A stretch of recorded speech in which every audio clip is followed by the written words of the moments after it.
saksi Kristus.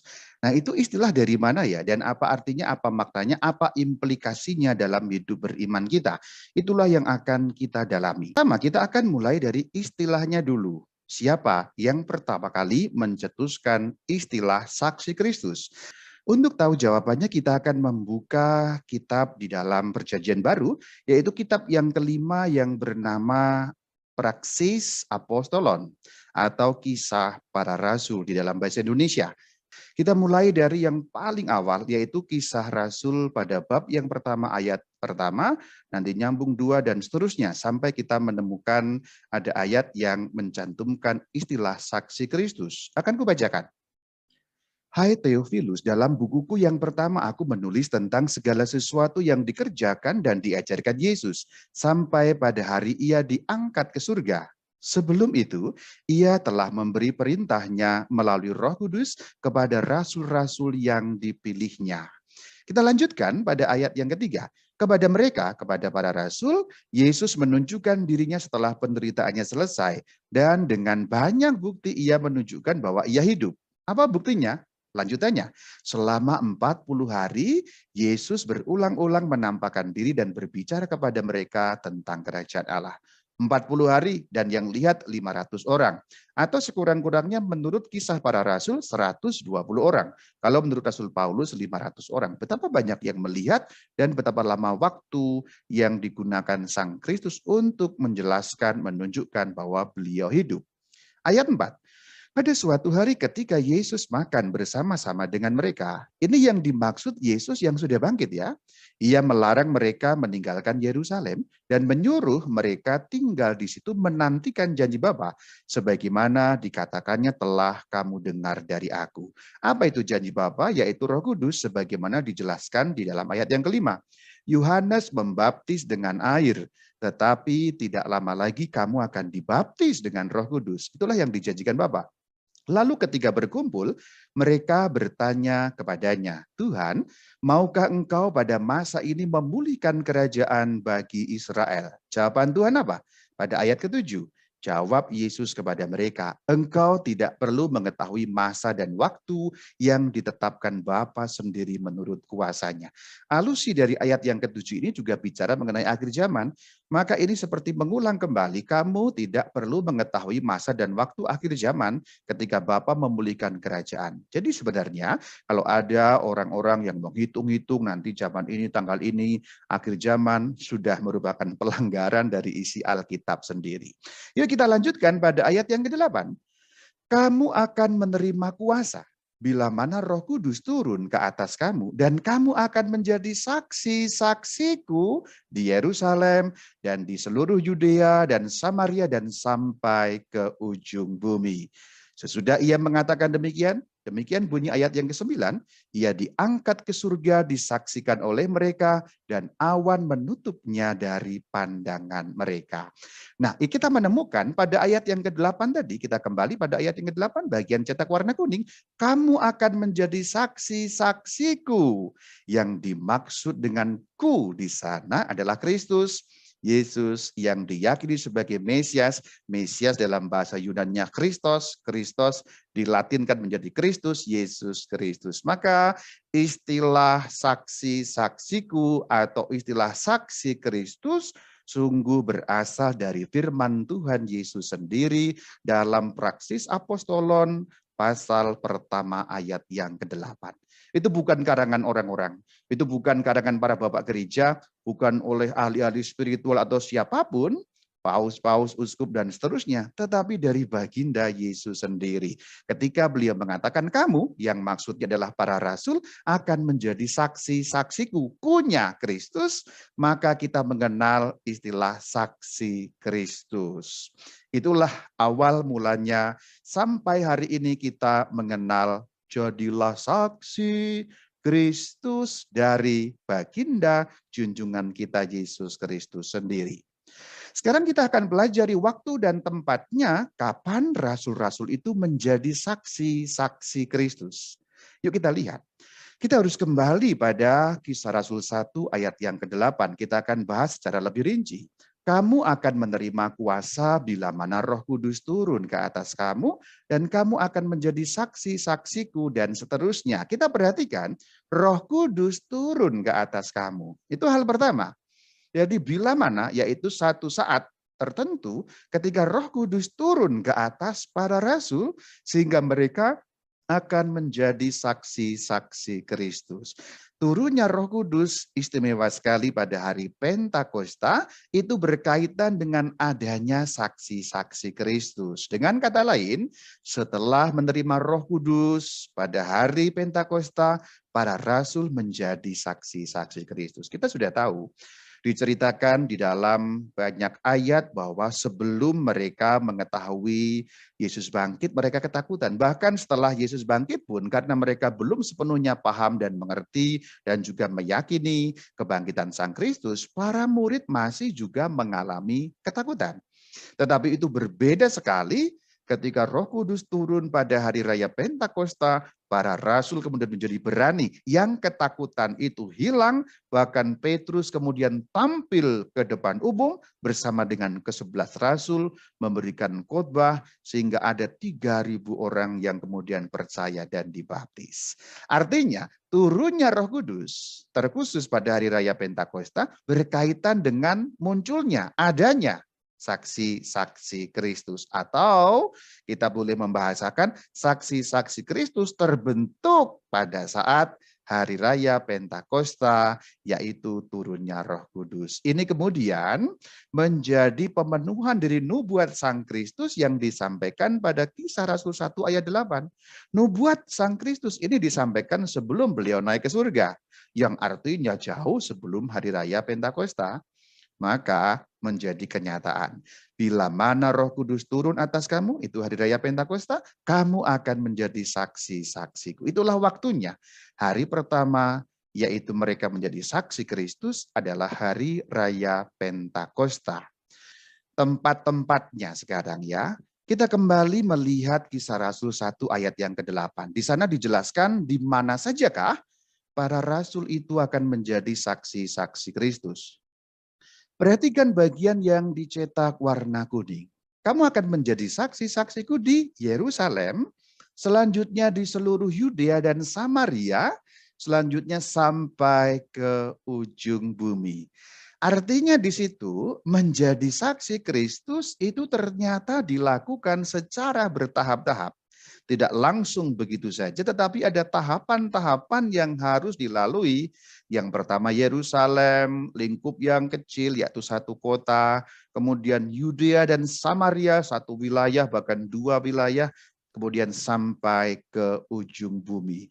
Kalau digambarkan akan menjadi lebih jelas bagaimana skopnya, bagaimana lanskap Yerusalem, Yudea, Samaria, dan ujung bumi itu akan tergambar dalam peta Mediterania atau seputar Laut Tengah. Tapi aku mulai dari sekitar wilayah Yerusalem saja. Itulah wilayah Yudea, kemudian ada Laut Mati di sana. Yerusalem itu kotanya ditunjukkan dengan lingkaran yang warna kuning. Itulah Yerusalem.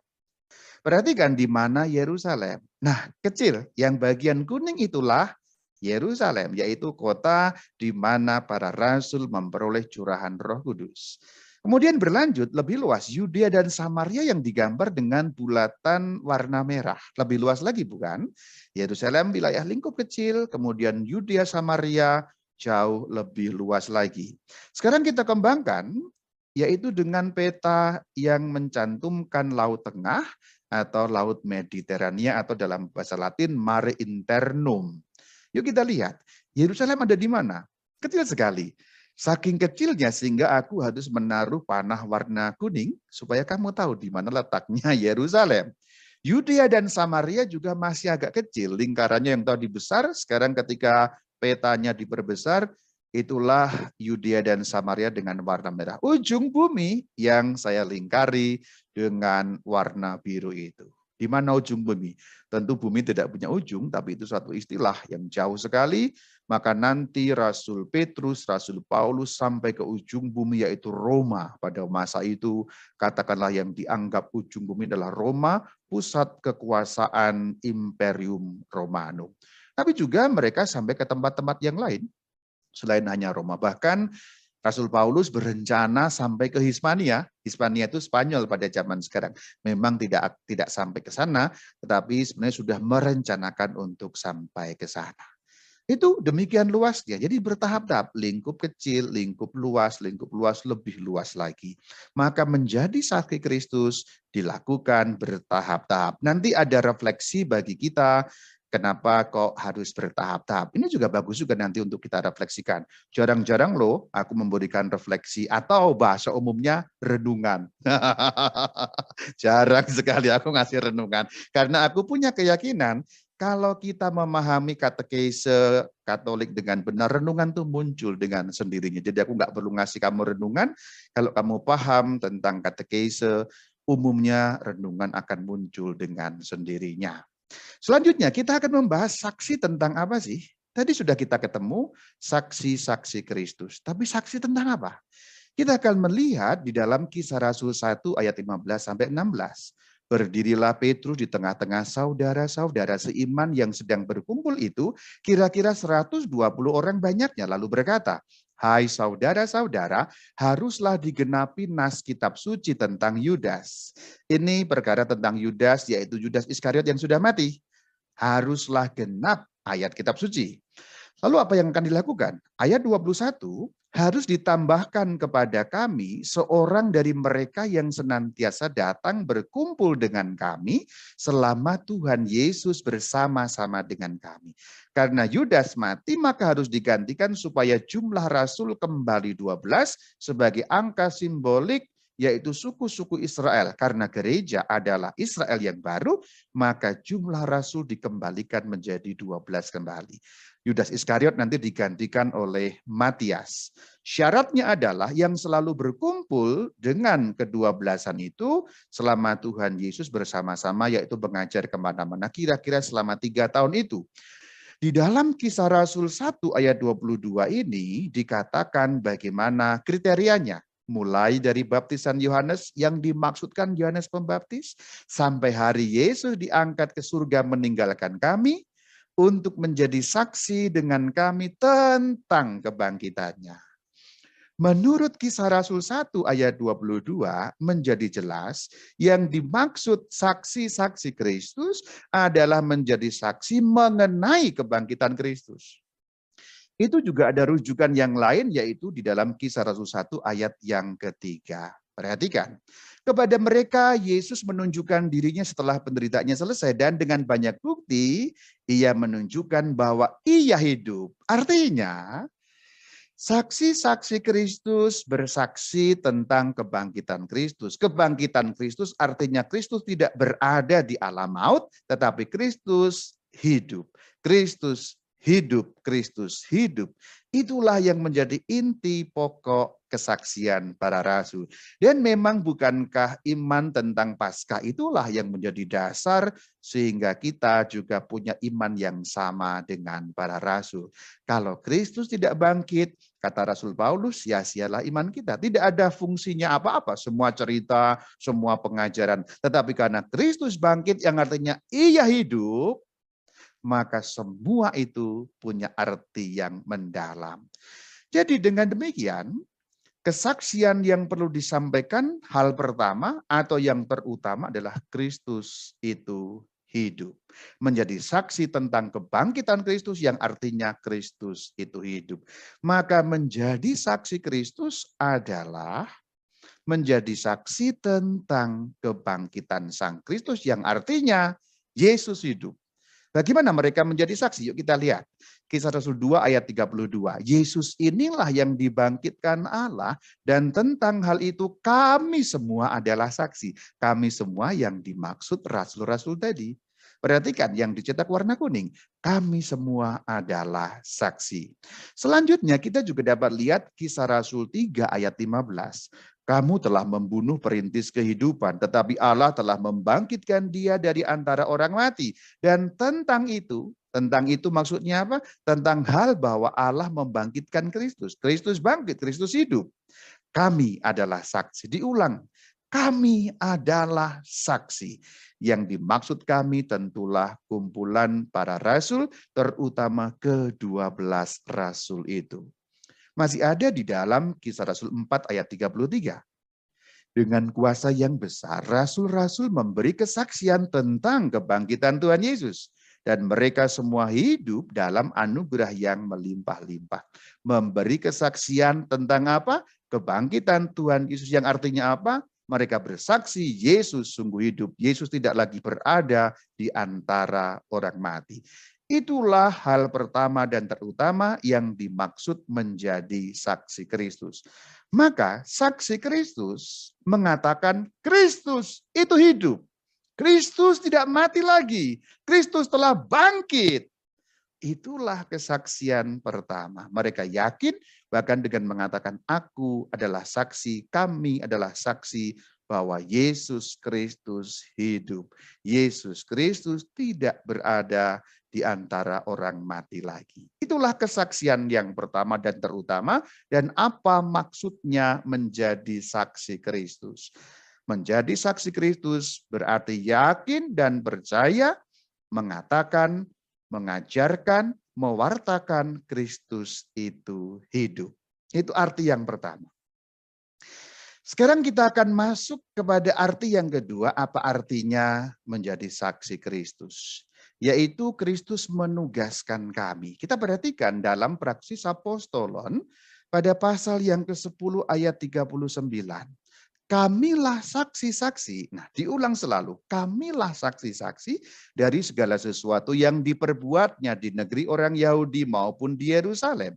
Dan mereka telah membunuh dia, Kristus, dengan menggantung dia pada kayu salib. Kalimat lanjutannya, ayat 40 dan 41. Allah telah membangkitkan dia, Kristus, pada hari yang ketiga dan memperkenankan dia menampakkan diri. Bukan kepada seluruh bangsa itu, maksudnya bangsa Israel, tetapi kepada saksi-saksi. Siapa itu? Yaitu kepada kami yang telah makan dan minum bersama-sama dengan dia setelah ia bangkit. Di bagian pertama dari Kisah Rasul, yaitu pada bagian bab pertama, tadi kan diceritakan setelah kebangkitannya, Kristus makan, minum bersama-sama dengan rasul-rasulnya. Juga dalam banyak penambahan. Contoh yang paling kuat ada di Lukas bagian akhir, yaitu penampakan kepada dua orang yang pulang ke Emmaus. Itu yang kuat sekali. Atau juga dalam bagian Injil Yohanes bagian akhir, ketika Sang Kristus menampakkan kepada murid-muridnya di pantai Danau Tiberias alias pantai Danau Galilea. Jadi saksi-saksi yang bersama-sama dengan Kristus. Maka itulah kenapa di bagian kalimat lanjutannya, yaitu Kisah Rasul 10 ayat 42, dikatakan demikian. Ia, Kristus, telah menugaskan kami. Perhatikan, kaminya siapa? Rasul-rasul yang telah makan dan minum, mereka yang telah menjadi saksi-saksi kebangkitan itu. Kemudian dikatakan Kristus telah menugaskan kami memberitakan kepada seluruh bangsa dan bersaksi bahwa dialah yang ditentukan Allah menjadi hakim atas orang-orang hidup dan orang-orang mati. Maka bagian pentingnya adalah Kristus telah menugaskan kami. Kristus memberi kami tugas. Itulah saksi. Saksi itu bukan karena mengangkat dirinya sendiri, tetapi karena Kristuslah yang memberikan tugas kepada mereka. Tugasnya apa? Dicantumkan dalam Matius 28 ayat 18, 19, 20. Yesus mendekati mereka dan berkata, pergilah jadikanlah semua bangsa muridku dan baptislah mereka dalam nama Bapa dan Putra dan Roh Kudus. Ajarlah mereka melakukan segala sesuatu yang telah kuperintahkan kepadamu. Jadi ini semua tugas yang diberikan kepada para rasul sebagai saksi-saksi kebangkitan. Kalau kita kemudian mengutip Injil Lukas bagian terakhir, yaitu pasal 16 ayat 15 sampai 16, juga hal senada disampaikan. Yesus berkata kepada mereka, pergilah ke seluruh dunia, beritakanlah Injil kepada segala makhluk, siapa yang percaya dan dibaptis akan diselamatkan, tetapi siapa yang tidak percaya akan dihukum. Demikian juga kalau kita lihat pada Injil Yohanes bagian terakhir, pasal 20 ayat 21.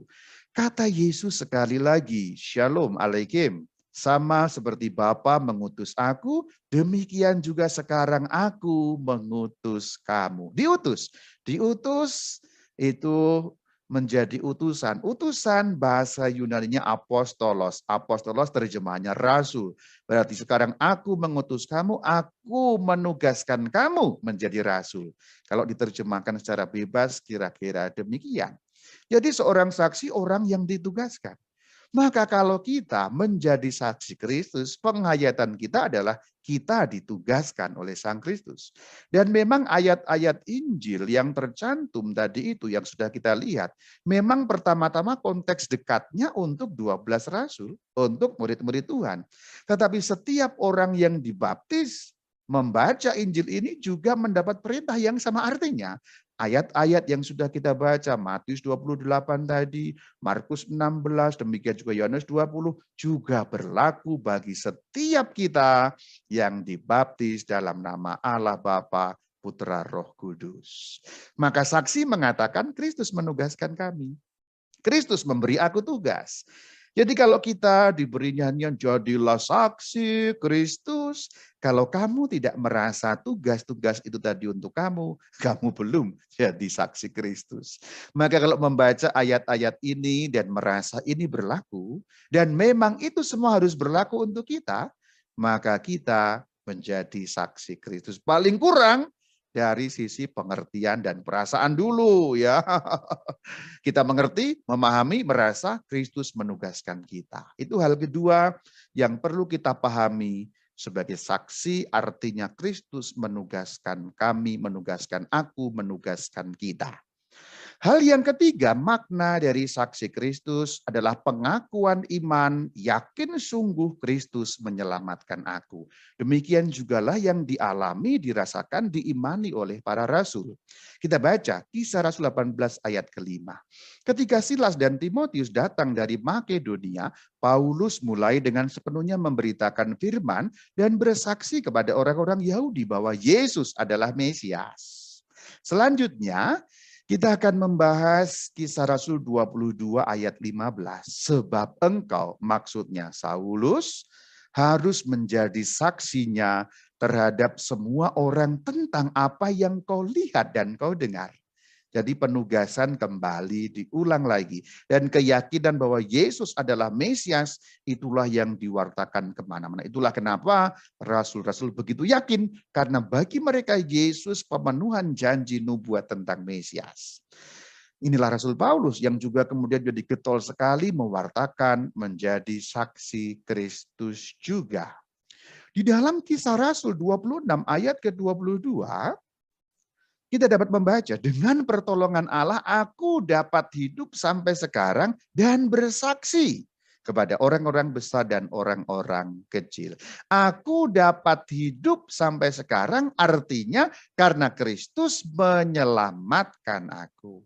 Karena Kristus menyelamatkan aku, untuk dapat menjadi saksinya. Keselamatan yang dimaksud tentu bukan hanya keselamatan di dunia ini, tapi juga keselamatan abadi dalam kehidupan kekal, seperti yang dinyatakan di dalam Kisah Rasul 4 ayat yang ke-12. Demikian bunyinya. Tidak ada keselamatan di dalam siapapun juga selain di dalam Dia, Yesus Kristus, maksudnya sebab di bawah kolong langit tidak ada nama lain yang diberikan kepada manusia yang olehnya kita dapat diselamatkan. Diselamatkan di sini bukan hanya duniawi, tapi keselamatan kekal. Karena kemudian para rasul meyakini dan menjadi tahu Mesias atau kemesiasan Yesus bukan kemesiasan duniawi, tapi kemesiasan surgawi yang membawa kita kembali kepada Allah Bapa di surga. Demikian juga yang dikatakan dalam 1 Tesalonika 5 ayat 9. Karena Allah tidak menetapkan kita untuk ditimpa murka, tetapi untuk apa? Mendapatkan keselamatan melalui Yesus Kristus Tuhan kita. Maka saksi, demikian juga yaitu para rasul sebagai saksi-saksi awal, selain mereka meyakini Kristus itu hidup dan mereka meyakini Kristus menugaskan aku, mereka meyakini Kristus menyelamatkan aku, Kristus menyelamatkan kita. Itulah makna yang ketiga dari kata saksi Kristus. Kristus penyelamat. Tidak ada nama lain, tidak ada tokoh lain yang mampu menyelamatkan kita selain Yesus Kristus, Sang Firman yang menjadi manusia, yang menjadi tebusan bagi kita, Sang Anak Domba Allah. Itulah 3 hal yang dapat kita pelajari dari kata saksi Kristus. Refleksinya. Renungan ya. Supaya lebih mendarat, karena ini tema yang sangat praktis, maka sekarang saya beri renungan. Meskipun kuat dengan katekesi Alkitabiah, juga katekesi dari KGK, tapi bagian terakhir akan kuberikan renungan bagimu. Apa refleksinya? Aku mengulang beberapa hal dari bagian depan. Kamu akan menjadi saksi-saksiku. Bagian ini aslinya memang konteks dekatnya untuk para rasul, 12 rasul, 70 rasul, 120 murid, dan lebih besar lagi. Intinya orang-orang yang hidup pada zaman Tuhan Yesus dan melihat kebangkitannya, bergaul dengan beliau dan makan minum ketika beliau bangkit dari antara orang mati. Konteks aslinya itu. Tetapi setiap pengikut Kristus yang telah dibaptis dalam nama Allah Tritunggal juga memperoleh firman ini, maka kamu yang dimaksud konteks jauhnya adalah kita juga. Aku yang berbicara, kamu yang mendengar. Kamu akan menjadi saksi-saksiku, artinya kita menjadi saksi Kristus.